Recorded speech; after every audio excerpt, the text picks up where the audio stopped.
Marcus sits trembling, holding a notebook he's just found hidden beneath his daughter's bed.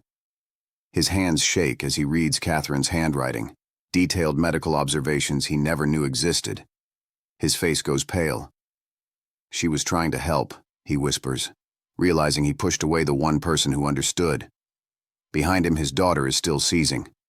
Everything he built means nothing if he loses her by refusing to listen. Before we dive in, comment where in the world you are watching from. And don't forget to click subscribe to see how one family's journey from desperation to hope changes everything. They thought they knew about love, medicine, and redemption. Marcus Chen stood at the floor-to-ceiling windows of his penthouse office, watching the city sprawl out beneath him like a chessboard he had already mastered.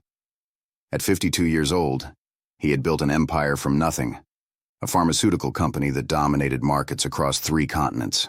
His name was on buildings, in journals, spoken in boardrooms with reverence and sometimes fear. But none of that mattered anymore. Not since his daughter started having seizures. Emma was 7 years old. 7. She should have been learning multiplication, making friends, complaining about homework. Instead, she was having upwards of 100 seizures a day. 100. Marcus had learned to count them after the first week because the doctors asked him to. 100 seizures that shook her small body, that made her eyes roll back, that left her gasping and confused and terrified. Each one lasted anywhere from a few seconds to a full minute. Some were visible convulsions that threw her to the ground. Others were absent seizures where she simply froze mid-sentence, her eyes glazing over, her body suspended in a moment that felt like forever. Nobody could tell him why. Nobody could stop them. Marcus had consulted with every neurologist worth knowing. He had flown to Johns Hopkins, Mayo Clinic, Stanford, and facilities in Switzerland and Germany that most people didn't even know existed. Every doctor gave the same answer with varying degrees of compassion. The seizures appeared to be drug-resistant epilepsy. Rare, severe, and in Emma's case, resistant to every medication they tried. Some of the doctors looked at him with barely concealed pity. Others looked relieved when they could pass him off to someone else. One neurologist, Dr. Patricia Hoffman, had been honest with him in a way that hurt more than the evasiveness of others. She sat across her desk from him, her gray hair pulled back in a neat bun, her eyes tired from years of delivering bad news. "Marcus, your daughter's condition is severe. The seizures are frequent. They're not responding to traditional anti-epileptic drugs. And with each seizure, there's risk of injury, of status epilepticus, of sudden unexpected nocturnal death in epilepsy." She paused, letting the weight of those words settle. "We can try different medication combinations. We can explore surgery, but I need you to understand that sometimes, despite everything we do, some children's seizures simply cannot be controlled." Marcus had left her office and driven around the city for 3 hours without stopping. He pulled into parking lots and just sat there, his hands gripping the steering wheel, his mind refusing to accept what she had said. Some children's seizures simply cannot be controlled. The words echoed in his head like a death knell. At home, Emma was sleeping. She was always sleeping now, either from exhaustion after a cluster of seizures or from the medications they were constantly adjusting. Marcus stood in the doorway of her bedroom, watching her small chest rise and fall. She looked peaceful in sleep, like nothing was wrong. But he knew the moment she woke up, the seizures would start again. They always did. Emma's mother, Catherine, had left 6 months ago. She couldn't handle it. Those were her words, delivered calmly while she packed a suitcase in their bedroom. "I can't handle it." She hadn't meant the seizures specifically. She had meant him, his obsession with finding a cure, his refusal to accept what the doctors were telling him. She had meant the way he had turned their home into a medical facility, with emergency equipment in every room, with nurses rotating in and out, with the constant smell of medical sterility overtaking the warmth of their life together. She had meant that she was tired of fighting for a child who wouldn't get better. When she left, Marcus had felt relief, and then guilt about that relief. Catherine was gone, but Emma remained, and she was his responsibility, his burden, his impossible puzzle. Marcus had thrown himself into research. He spent nights in libraries and hospitals, pulling medical journals, reading about experimental treatments, about new drug combinations being tested, about surgical interventions that might help. He had money, significant money, and he used it to hire the best people to help him find answers. But there were no answers. There were only more seizures, more hospitalizations, more sleepless nights listening to his daughter crying in pain and confusion. The medication side effects were almost as bad as the seizures themselves. One drug made her gain 30 pounds. Another made her hair fall out. A third caused liver damage that required her to stop taking it immediately. Each time they tried something new, Marcus held his breath, hoping this would be the one. This would finally work. This would finally give his daughter her life back. Each time he was disappointed. Emma didn't understand what was happening to her. She was too young to articulate the fear she must have felt. Sometimes after a seizure, she would cry and cling to him, her small hands gripping his shirt, her body shaking. Other times she would seem unaware that anything had happened, confused by the concerned faces of the people around her, confused by why she was suddenly on the floor or in a different room than where she had been moments before. Marcus had learned to recognize the warning signs, a certain look in her eyes, a stiffness in her shoulders, a slight tremor that meant one was coming. He had developed a sixth sense for them, the way a parent develops instincts for their child, but knowing one was coming didn't stop it. It didn't make it any less terrifying. The nurses that cycled through their home were professional, competent, and utterly sympathetic.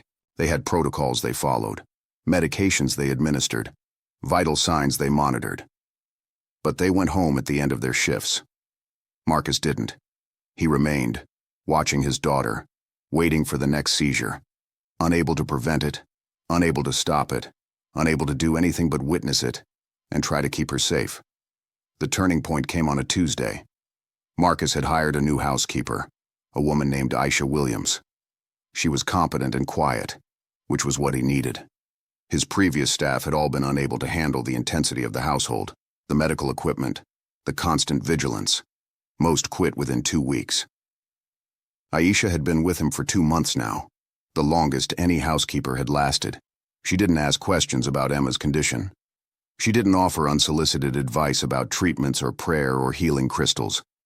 She simply did her job efficiently and with a kind of understated grace that didn't require elaborate sympathy.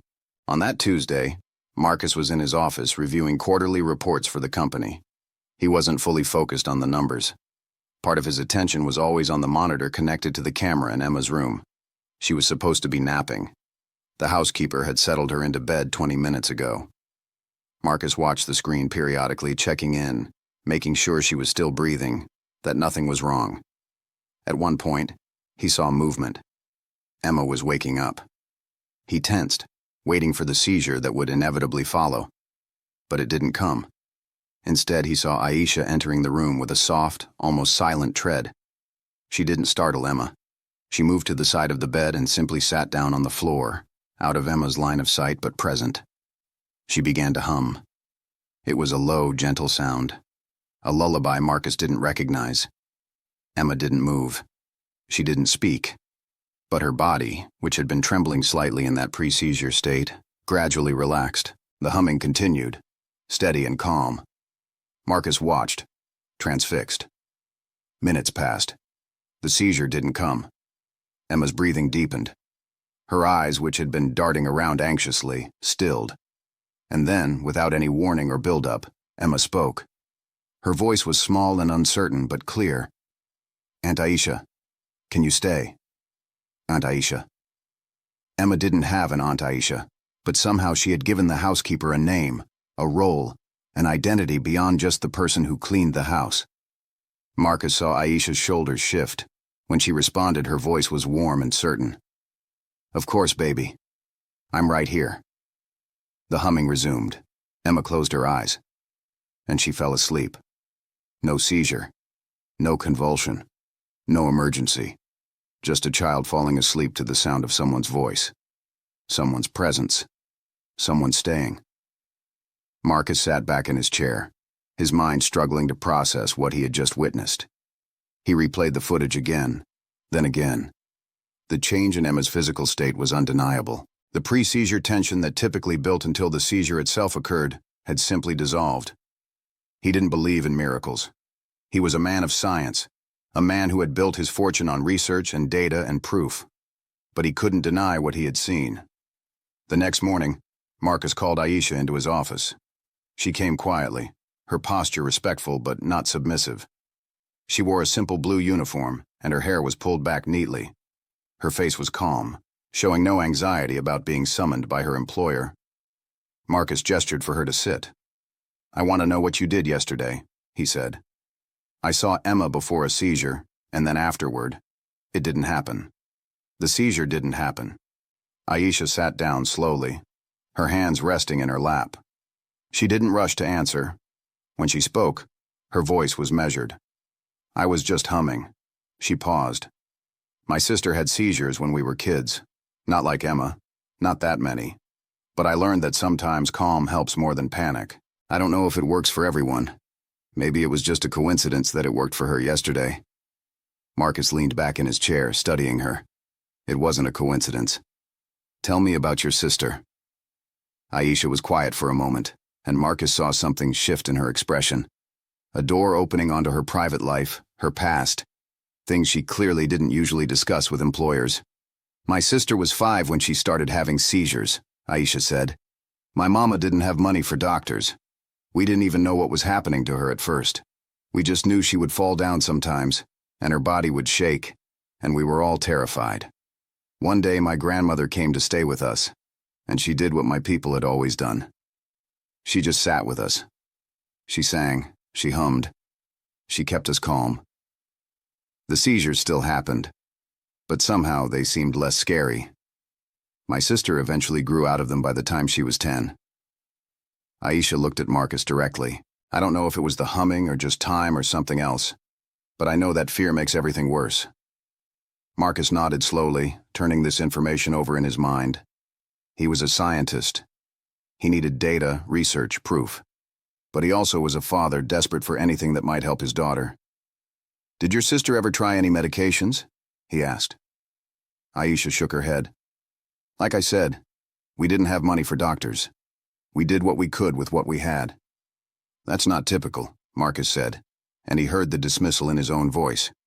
But he held up a hand before she could respond. "I'm not dismissing what you did. What you did yesterday clearly affected Emma positively. I want you to continue doing it. Work with the nurses. Create a protocol. I want to understand exactly what factors are involved, when it's effective, when it's not. Everything." Aisha was quiet for a long moment. "That's not my job," she said finally. "I'm a housekeeper." Marcus looked at her steadily. "It is now.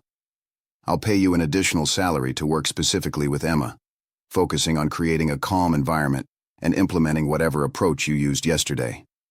I want documentation. I want consistency. I want to know if this works." Aisha seemed to consider this, and Marcus could see the conflict in her face. She was clearly hesitant, perhaps even frightened of overstepping some boundary, but she was also clearly drawn to helping Emma, to the idea that what she did might make a real difference. "All right," she said finally, "but I want to do this right. I'm not a nurse or a doctor. If we're doing this, I want to study. I want to understand seizures properly so I'm not just stumbling around in the dark." "I'll pay for any training you need," Marcus said immediately. "Whatever you need." That afternoon, he called a meeting with the medical team that had been consulting on Emma's case. They gathered in his office, 3 neurologists and 1 pediatric specialist, all with impressive credentials and expensive hourly rates. Marcus told them what he had observed. The response was mixed. One doctor dismissed it as a coincidence, or possibly a placebo effect. Another seemed intrigued but skeptical, wanting to know more about the housekeeper's exact methodology. The third, a younger neurologist named Dr. Kapoor, leaned forward with genuine interest. "You might be onto something," he said. "We've known for years that stress and anxiety can trigger or exacerbate seizures. The inverse might also be true. Creating a calm, safe environment, reducing triggers, maintaining emotional regulation, could potentially reduce seizure frequency." He paused. "But we'd need to monitor this scientifically. You can't just have a housekeeper doing therapeutic work without proper protocols in place. Marcus felt a flash of irritation at the implication that Aisha's work was somehow less valid because she didn't have the right credentials. But he controlled it. "I want you to work with her," he said to Dr. Kapoor. "Create a protocol.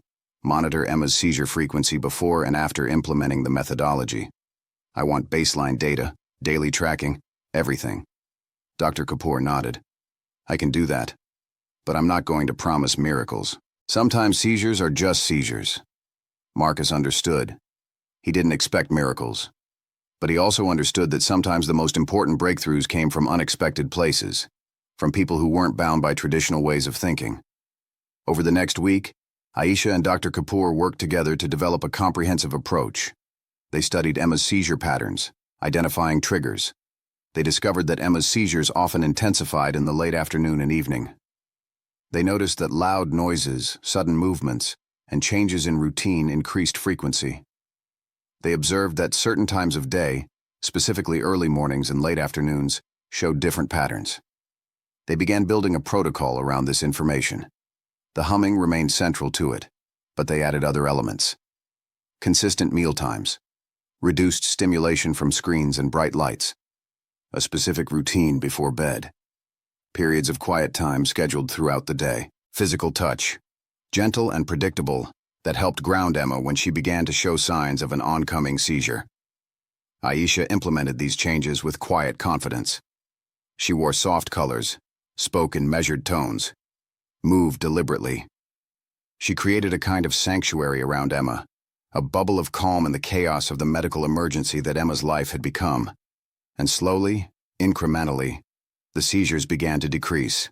Not all at once, not dramatically, but measurably. The first week they tracked a reduction from an average of 87 seizures a day to 74. The second week, 56. By the third week, they were down to 38. Marcus stared at the charts Dr. Kapoor brought him, barely able to process what he was seeing. "This is significant," Dr. Kapoor said, excitement evident in his voice. "I don't know how much further the reduction will go. We may be approaching a plateau. But this is genuinely remarkable. I want to present this to the Epilepsy Foundation, with your permission, of course." Marcus felt something shift in his chest. For months he had been watching his daughter suffer, helpless to prevent it or stop it. Now for the first time, he saw a path forward. A path that had been opened not by expensive research or cutting-edge medicine, but by a housekeeper who had the wisdom to sit quietly with a frightened child. That evening, Marcus went to Emma's room. She was having a quiet time, part of her new routine. Aisha sat with her on the floor, building a tower out of blocks. Neither of them was speaking. The silence between them was easy and comfortable. Marcus stood in the doorway watching. Emma looked up and saw him. "Daddy," she said, and her voice sounded lighter than it had in months. "Hi, baby," Marcus said, his throat tight. He stepped into the room and sat down beside them on the floor. He was wearing an expensive suit that was probably being ruined by the carpet, but he didn't care. He helped build the tower. When it fell, they all laughed. It was the first time he had heard Emma laugh like that in so long that he couldn't remember the last time it had happened. Later, after Emma had fallen asleep, Marcus found Aisha in the kitchen. She was preparing something for the next day's meals, moving with the same quiet efficiency she brought to everything. "Thank you," Marcus said. The words felt inadequate, but he didn't know what else to say. Aisha paused in her work, but didn't turn to face him. "I haven't done anything except sit with your daughter." "That's everything," Marcus said. The first night Aisha implemented the new protocol, Emma had 87 seizures. Yesterday, she had 32. That's not nothing. That's not coincidence. That's you. Aisha turned then, and Marcus saw something in her face, a kind of weariness that suggested she understood the weight of what was happening. "I grew up watching my sister struggle, watching my mother struggle. I'm glad I can help." "But Marcus," she said, and this was the first time she had ever called him by his first name, "this is going to be harder than you think. The seizures might keep decreasing, but there will be setbacks. There will be days when nothing works. There will be stress and frustration and moments when you question whether any of this is real or just temporary. I've seen families broken by hope that didn't last. Marcus understood what she was saying. He had lived long enough to know that the world didn't hand out fairy tales to people with money and power. It handed out the same chaos and disappointment it gave to everyone else. But he also understood that sometimes, if you were very lucky, someone came into your life and offered you a different way forward. That person didn't always have the letters after their name that society said mattered. Sometimes they just had wisdom and compassion and a willingness to sit in the darkness with you. Over the next month, the seizures continued to decrease. Emma went from 32 seizures a day to 21, then to 15, then to 9. By the end of the second month, she was having an average of 4 seizures a day, most of them minor absent seizures that lasted only seconds. The change in her was profound. She started playing again. She started attending school part-time. She started laughing and running and being a 7-year-old girl instead of a medical crisis. Marcus watched this transformation happen and felt something he hadn't felt in years. Hope. Not the desperate, grasping hope of a man drowning, but the solid, grounded hope of someone seeing a genuinely better future taking shape. He increased Aisha's salary. He offered her benefits and a retirement plan, and the kind of respect that came from knowing someone had given him back his daughter. She accepted these things quietly, without fuss, without claiming credit. When Dr. Kapoor presented their findings to the Epilepsy Foundation, he named Aisha as a co-researcher. Some people questioned it. A housekeeper contributing to a medical study seemed outside the normal bounds of credibility. But Dr. Kapoor stood firm. She developed the protocol. She implemented it. She tracked the results. The only reason she doesn't have initials after her name is because the system doesn't recognize people like her. But that doesn't make her work any less valid. The findings were published in a neurology journal. The reduction in seizure frequency was attributed to environmental management and emotional regulation therapy provided by a trained caregiver. The paper made waves in certain medical circles. Some people dismissed it as anecdotal evidence. Others found it fascinating, a potential new approach to drug-resistant epilepsy. Marcus didn't care what the academic establishment thought. His daughter was better. That was enough. But even as Emma improved, Marcus found his mind going to other places. Other children suffering from drug-resistant epilepsy. Other families standing where he had stood, desperate and helpless. Other caregivers like Aisha who had knowledge and compassion but no platform, no validation, no way to share what they knew with people who could benefit from it. One evening, he brought this up with Aisha while they were preparing dinner together. She had fallen into this role naturally, preparing meals, managing the household, taking care of Emma. But Marcus had also begun to see her as something else. A consultant, a collaborator, a person whose perspective he valued. "Do you ever think about doing this more?" he asked. "Teaching other families? Training other caregivers?" Aisha looked at him while stirring a pot of soup. "That's not my path," she said. "But it could be, if you wanted it to be," Marcus said. "We could start a foundation. Train people in these methods. Document the results. Scale what you've done with Emma so it could help other children." Aisha set down the spoon and turned to face him fully. "You're talking about changing my life, about turning me into something I've never been. What if I'm not good at it? What if this only works with Emma because of something specific to her and me that doesn't translate to other families?" Marcus stepped closer. "Then we figure that out and we try something else. But Aisha, you've changed my daughter's life. You've shown that there's an alternative path when the traditional medicine doesn't work. That's worth exploring. That's worth fighting for." Aisha was quiet for a long moment, and Marcus could see her wrestling with something internal. Finally, she said, "I need to think about it. I'm not going to say yes right away, just because you want me to." Marcus felt a smile pull at the corner of his mouth. "That's one of the reasons I trust your judgment. Take whatever time you need." That night, after Emma was asleep and Aisha had gone to her own room, Marcus sat in his office looking out at the city lights. He thought about the path that had brought him here, to this moment, the expensive doctors and failed medications and his own desperation and helplessness. And then Aisha, appearing in his home with her humming and her quiet strength and her willingness to sit with a frightened child. He thought about how close he had come to giving up, to accepting that his daughter's life would be defined by seizures and suffering. How a single decision, to hire someone and then to listen to what she had to teach him, had changed everything. He thought about all the things he didn't control in this world, all the chaos and pain that money couldn't fix, and he thought about the small moments of grace that appeared.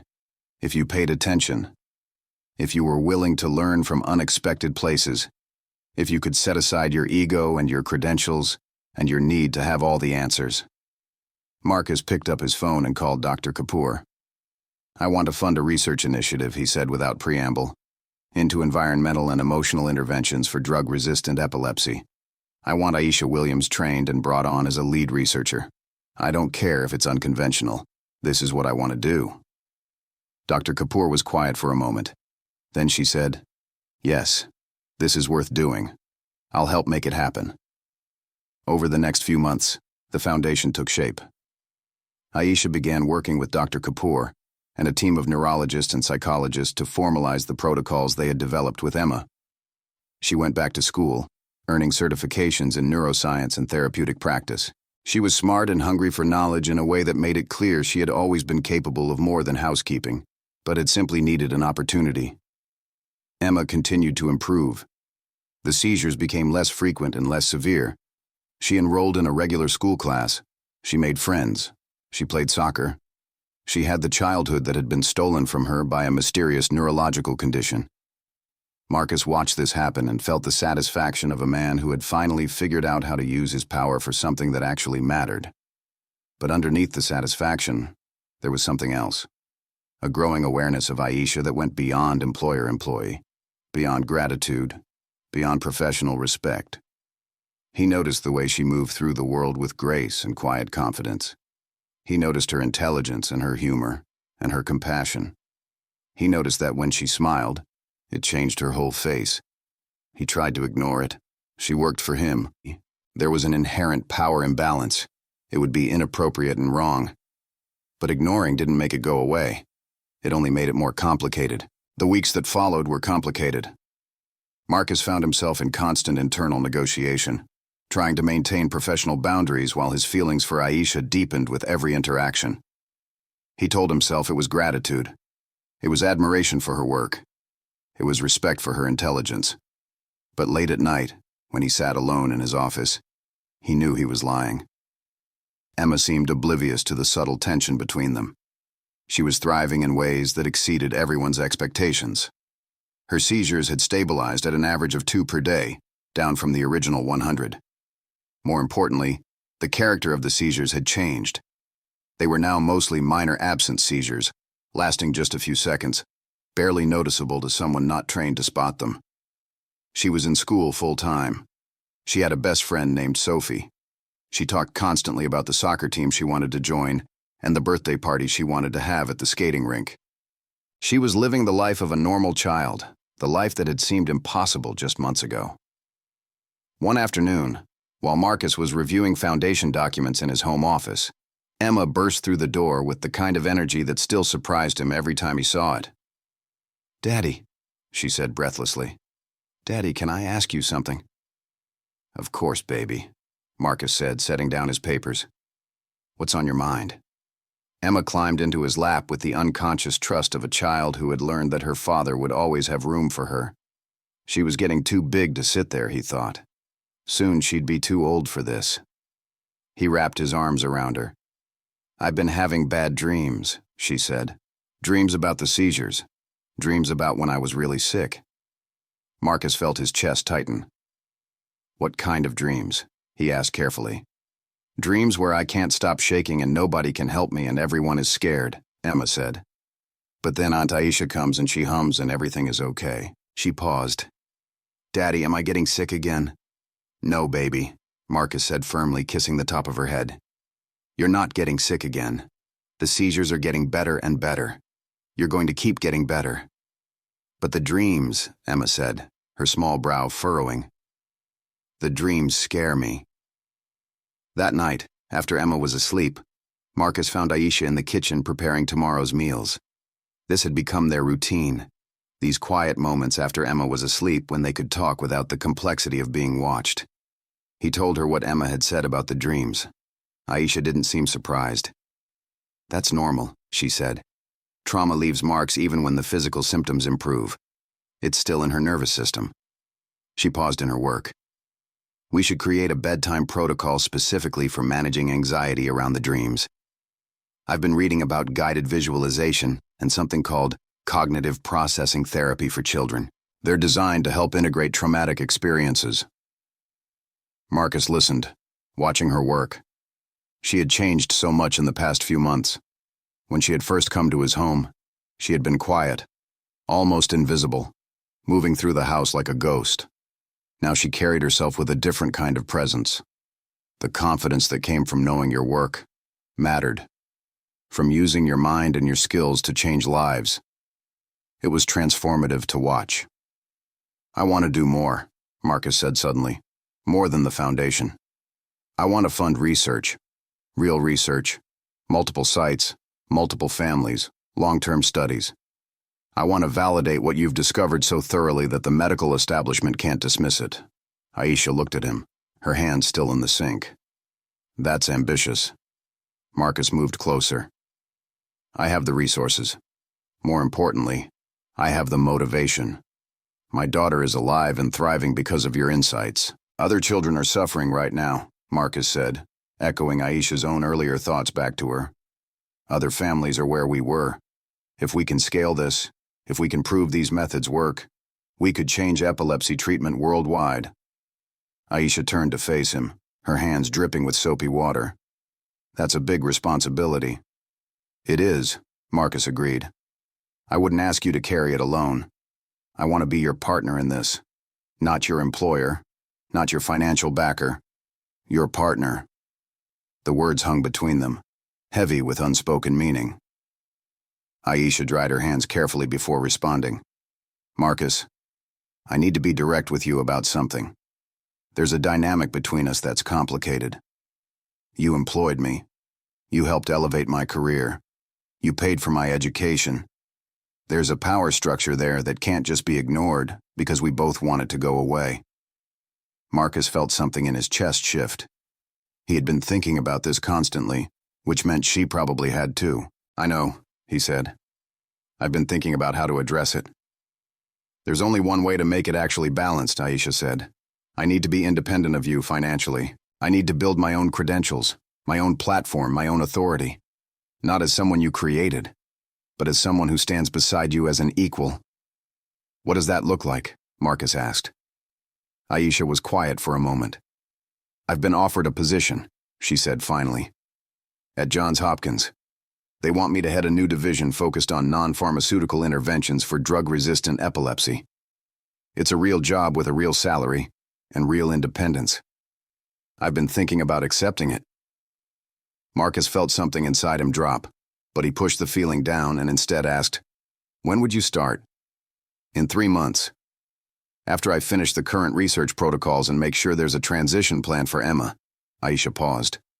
"I would still work with you on the foundation, but I would be doing it from a different position, from a position where I have choices." Marcus understood what she was saying. She was right.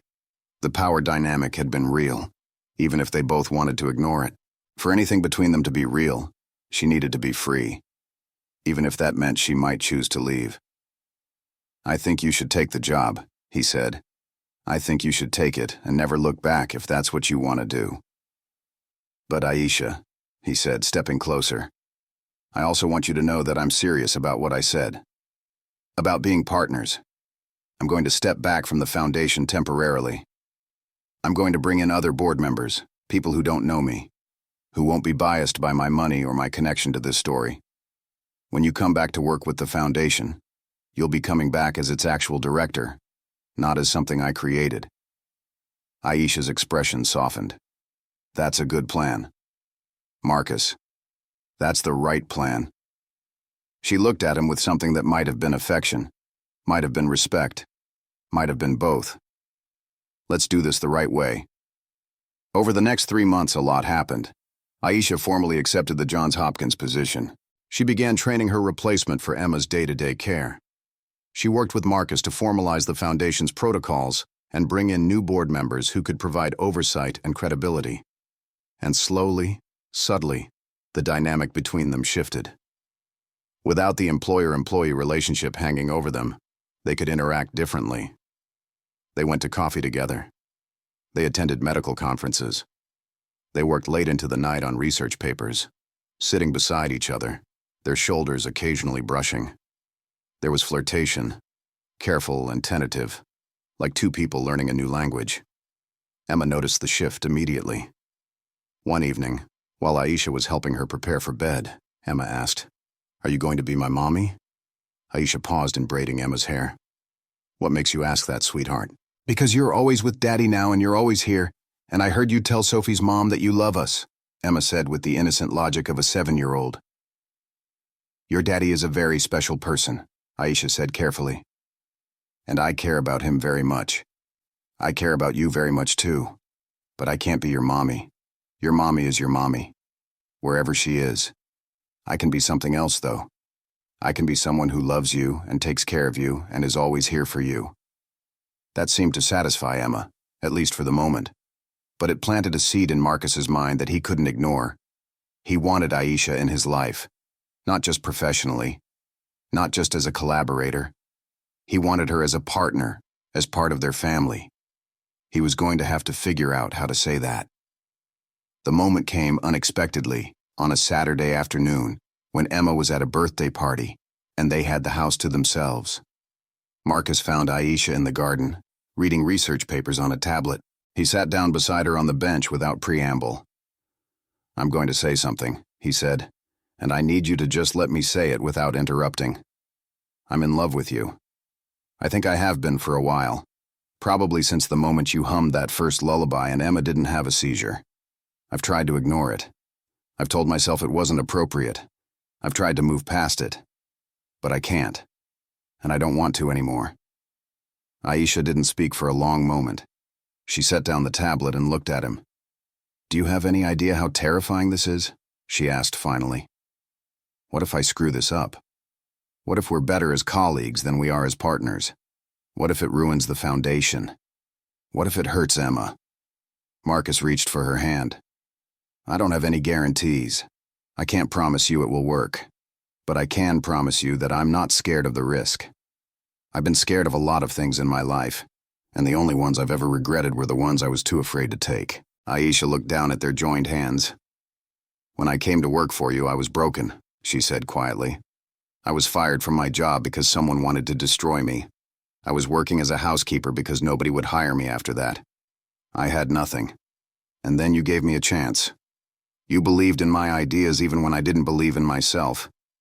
And now I'm terrified that what I feel for you is just gratitude or obligation instead of love. But the more time I spend with you, the more I think it's not. I think it's real." Marcus pulled her close and kissed her, and it felt like coming home. They sat in the garden for hours, talking about the future, about what they wanted, about the complications and the challenges. They talked about the foundation and the research. They talked about Emma, and what it would mean to bring Aisha into her life in this new way. They talked about his relationship with Catherine, and whether it could ever recover to the point where co-parenting with Aisha in the picture would be healthy. They didn't have all the answers, but they had something more important. They had honesty, and they had choice. When Emma came back from the birthday party covered in cake frosting and glitter, Marcus and Aisha picked her up together. In the car, Aisha reached over from the passenger seat and took Marcus's hand. Emma watched this from her car seat. "Are you guys, together now?" she asked with the bluntness of a child. Marcus glanced at Aisha, who smiled at him. "Yes," he said. "We are." Emma seemed to consider this information. "Okay," she said finally. "Good. I'm glad. Because I really like you, Aunt Aisha, and I don't want you to leave." Aisha turned around in her seat to look at Emma. "I'm not going anywhere," she said. "I promise." That night, after Emma was asleep, Marcus remembered something. He had been meaning to clean out Emma's room, to organize the closet, and get rid of the things she had outgrown. He pulled out some boxes from the back, preparing to donate them. As he was reaching to push the boxes further into the closet, something caught his eye. There was something wedged under the bed, something that shouldn't be there. He reached down and pulled it out. It was a notebook, old and worn, with a faded cover. His handwriting was on it, his handwriting from before Emma was born. He opened it and immediately recognized it. These were his notes from medical school before he had gone into business. Notes on neurology, on seizure disorders, on the mechanisms of the brain. Mixed in with these notes was something else. Handwritten observations, Emma's observations, detailed clinical notes about her seizures, the patterns, the triggers, the times of day they occurred, the correlation between stress levels and seizure frequency. But the handwriting wasn't his. It was Catherine's, Emma's mother. It was Catherine's. Marcus sat down heavily on the edge of Emma's bed, the notebook in his hands. He read through the pages, and as he did, the full picture became clear. Catherine hadn't abandoned Emma. Catherine had been secretly documenting everything. She had been looking for answers in his old medical texts. She had been trying to understand the seizures the way a parent tries to understand something that is destroying their child. But Catherine had left. That was a fact. She had packed a suitcase and walked out. Or had she? Had she left because she was giving up? Or had she left because Marcus had made it impossible for her to stay? Had she left because he had turned their home into a medical facility and wouldn't listen when she suggested they needed something different? Marcus felt something shift inside him. All this time he had been so focused on his own pain, his own desperation, his own need to fix what was wrong, that he hadn't considered what Catherine had been going through. He hadn't considered that she might have been looking for answers too, in her own way. He hadn't considered that when she said she couldn't handle it, she might have meant she couldn't handle him, his single-minded obsession, his refusal to accept help or perspective from anyone else. He brought the notebook to Aisha. They sat up late that night, reading through Catherine's observations together. Aisha saw it immediately. "Look at these dates," she said, pointing to a series of entries. She's documenting increased seizures during times of high family stress. And look at these notes. She's suggesting environmental changes, things to reduce stimulation. She was thinking along the same lines I was thinking, even before we met. But she was too afraid to suggest them. Or maybe you weren't listening. Marcus felt the truth of that land like a physical blow. "I wasn't listening," he said quietly. "I was too desperate to fix her medically to hear what Catherine was saying. I was so certain I knew what Emma needed that I didn't even ask her what she thought. I drove away the mother of my child because I wasn't open to any perspective but my own." "That's a hard realization," Aisha said gently, "but it's an important one." Marcus picked up the phone. It was late, past midnight, but he called Catherine anyway. She answered on the fourth ring, her voice foggy with sleep. "Catherine, it's Marcus. I need to apologize to you." There was a long silence. Then, "Is Emma okay?" "Yes, Emma is fine. More than fine. She's thriving. But I found your notebook. I read your observations. I understand now what you were trying to do. I understand that you were helping, and I wasn't listening." Catherine's voice changed, became less guarded. "You found the notebook?" "I left that for her. I didn't know if you would find it. I didn't know if it would help. But I couldn't leave it with you because I knew you would dismiss it. You were so certain about the medical path. I wanted there to be another way. But I couldn't stay there while you pursued only that one path. Marcus, I never wanted to abandon Emma. I just couldn't stay." There was so much pain in his ex-wife's voice that it broke something in him. "I know," he said. "I see that now, and I'm sorry. I'm sorry for not hearing you. I'm sorry for making you feel like your perspective didn't matter. I'm sorry for being so rigid and so certain that I knew best." Catherine cried on the other end of the line, and Marcus let her. After a moment, she said, "What changed? What made you finally listen?" He thought about Aisha, about her quiet wisdom and her willingness to sit with Emma in the darkness, about how she had shown him that sometimes the answers don't come from credentials and money and desperation. Sometimes they come from compassion and patience and paying attention to what the people who love you are trying to tell you. "A woman," he said, "a remarkable woman who came into our lives and changed everything. She taught me to listen. It took me a while to really hear it, but she taught me. Catherine was quiet for a moment.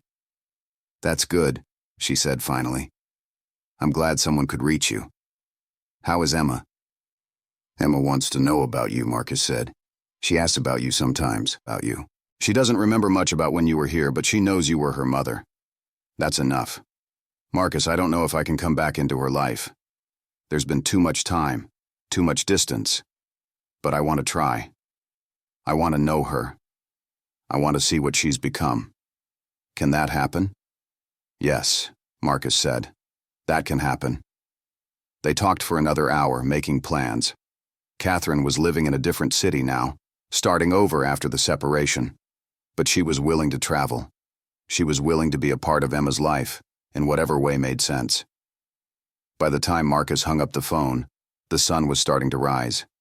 He found Aisha on the couch, where she had moved to give him privacy for the call. He sat down beside her and pulled her close. "Thank you," he said, "for showing me what I was too blind to see." Aisha nestled into him. "You did the work. I just held up a mirror." They sat together as the sun came up, watching the city wake. Neither of them had slept, but neither of them was tired. There was too much to think about, too much to process, too much hope to sit still with. A week later, Emma met Catherine in a coffee shop, a neutral location suggested by both parents. Catherine came bearing gifts, a childhood photo album and a new sketchbook. Emma was shy at first, unsure of this woman who looked like her but was also a stranger. But Catherine was patient. She didn't push. She sat across from Emma and told her stories. Stories about when Emma was a baby. Stories about Emma's father and how much he loved her. Stories about her own journey and how hard it had been to leave. How much it had hurt to miss so much of Emma's growing. By the end of the visit, Emma was sitting next to her mother, showing her drawings and asking questions in that endless way children do. Catherine cried, but they were tears of relief and reunion rather than tears of pain. Marcus watched from a distance, Aisha beside him, and felt the weight of the past few years begin to lift. This wasn't a perfect ending. Catherine and Marcus would never get back together. They might never have a perfectly smooth co-parenting relationship, but they had chosen to do the work, to move past the hurt and the fear and the defensiveness. They had chosen to put Emma first. The foundation continued to grow. Aisha's work at Johns Hopkins became renowned in the epilepsy research community. Within a year, they had documented successful outcomes in 47 different families using environmental and emotional interventions as a primary or complementary treatment for drug-resistant epilepsy. The medical establishment, which had initially dismissed their work, began to take notice. Prestigious medical journals published their research. Universities began incorporating their protocols into curriculum. Insurance companies began covering the kind of therapy Aisha had pioneered. But the most important measure of success wasn't in journals or accolades. It was in the lives of the families they helped. It was in the children who stopped having seizures. It was in the parents who regained hope. It was in the caregivers who realized that what they had to offer was valuable and important. 8 months after that first kiss in the garden, Marcus proposed to Aisha. He did it quietly, without fanfare, the way they did most important things together. They were in the Foundation's office, late at night, poring over research data, when he simply set down his pen and pulled out a ring. It was a modest ring, elegant and understated, and when Aisha looked at it, and then at him, her eyes filled with tears. "Yes," she said before he could even ask the question. "Yes, yes, yes." Emma was their ring-bearer at the wedding, which took place on a beach 6 months later. Catherine attended and sat in the front row, smiling genuinely when she saw her daughter walking down the aisle. The guest list included colleagues and friends, research partners and families they had helped. Dr. Kapoor gave a speech that made everyone laugh and cry. She talked about the importance of listening to voices outside the traditional power structures, about how wisdom comes from many places, about how the best breakthroughs often come from unexpected sources. Emma threw flowers, all concentration and seriousness, so focused on doing her job perfectly that she forgot to smile until everyone laughed, and she realized she wasn't in trouble. The three of them danced together under the stars, Marcus and Aisha with Emma between them, all of them laughing. It was simple, and it was perfect. It was the kind of happiness that came from doing the hard work, from making difficult choices, from being willing to be vulnerable and honest about what you wanted. Epilepsy still existed in Emma's life. She still had seizures occasionally, though they were now rare and manageable. But she no longer lived in fear.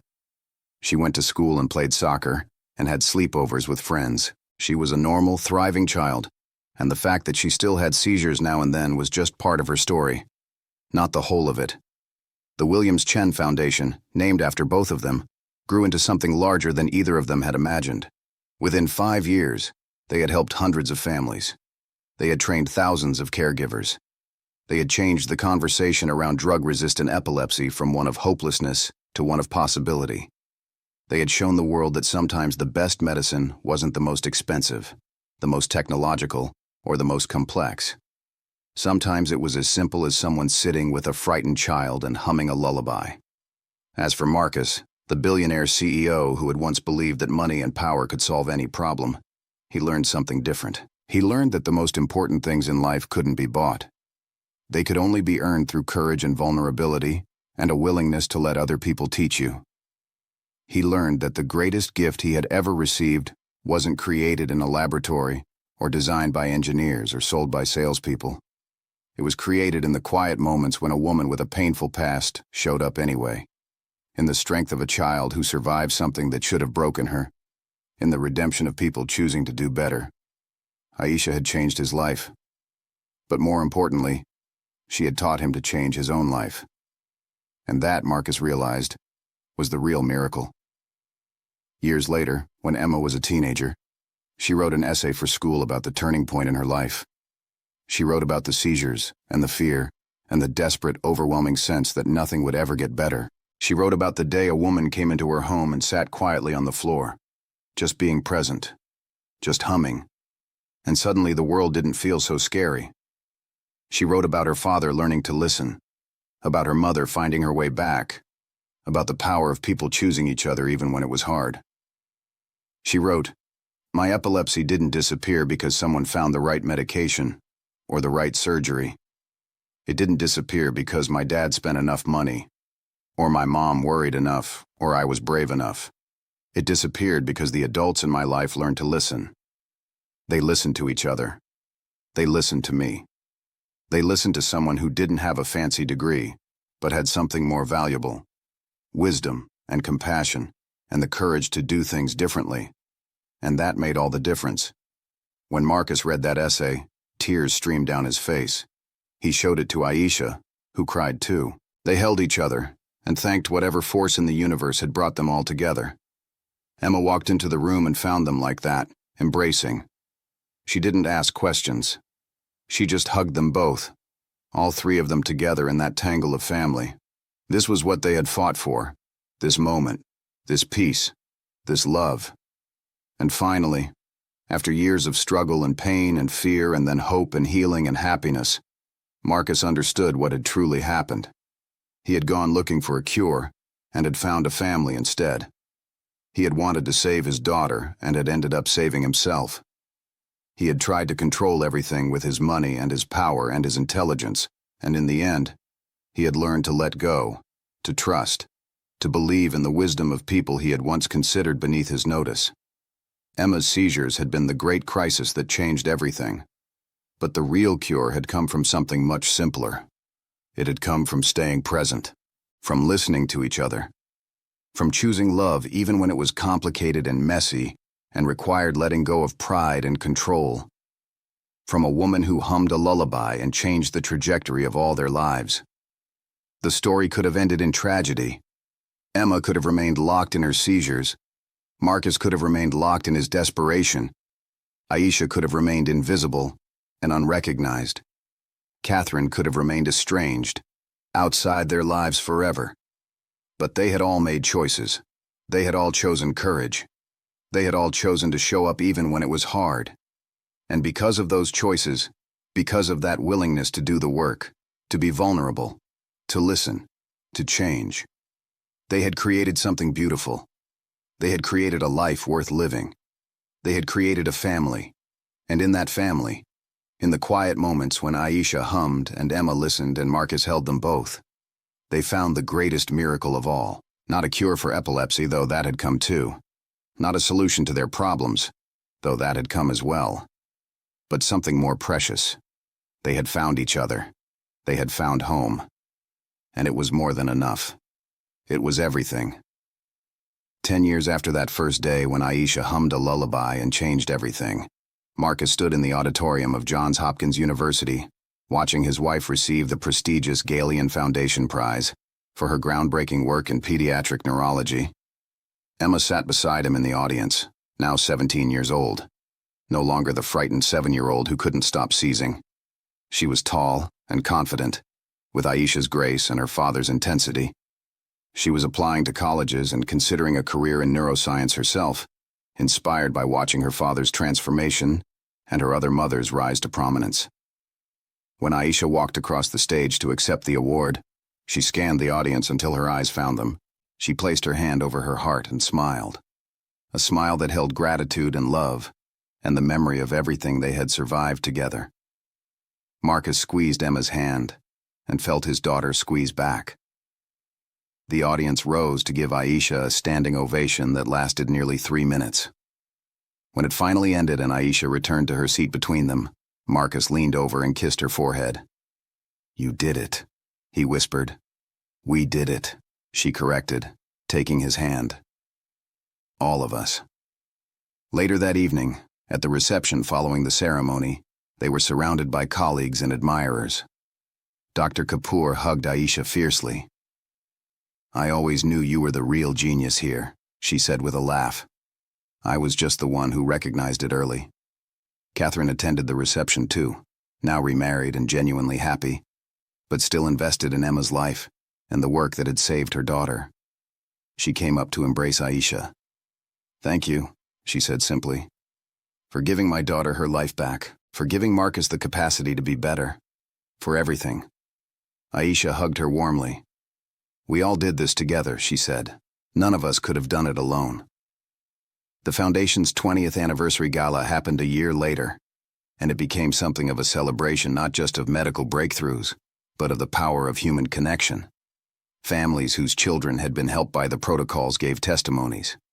They talked about seizures decreasing, about children returning to school, about lives that had been salvaged from the precipice of hopelessness. They talked about what it meant to have someone believe in you, to have someone listen to you, to have someone sit with you in the darkness. The evening's final presentation was a video compilation. It showed snippets of families over the years, parents and children talking about their experiences with the interventions. But more than that, it showed the faces of the caregivers who had implemented the protocols, women like Aisha, women who had stepped into the breach and shown that sometimes the most powerful medicine came from compassion and presence, rather than pills and procedures. As the video played, Aisha sat in the audience and watched her own journey reflected back at her. She saw herself on that first day, uncertain and quiet, moving through the mansion like a ghost. She saw the moment she first sat beside Emma and began to hum. She saw Marcus's face changing as hope began to replace desperation. She saw Catherine returning, tentatively at first, then with growing confidence. She saw Emma growing, thriving, becoming. When the video ended, there wasn't a dry eye in the auditorium.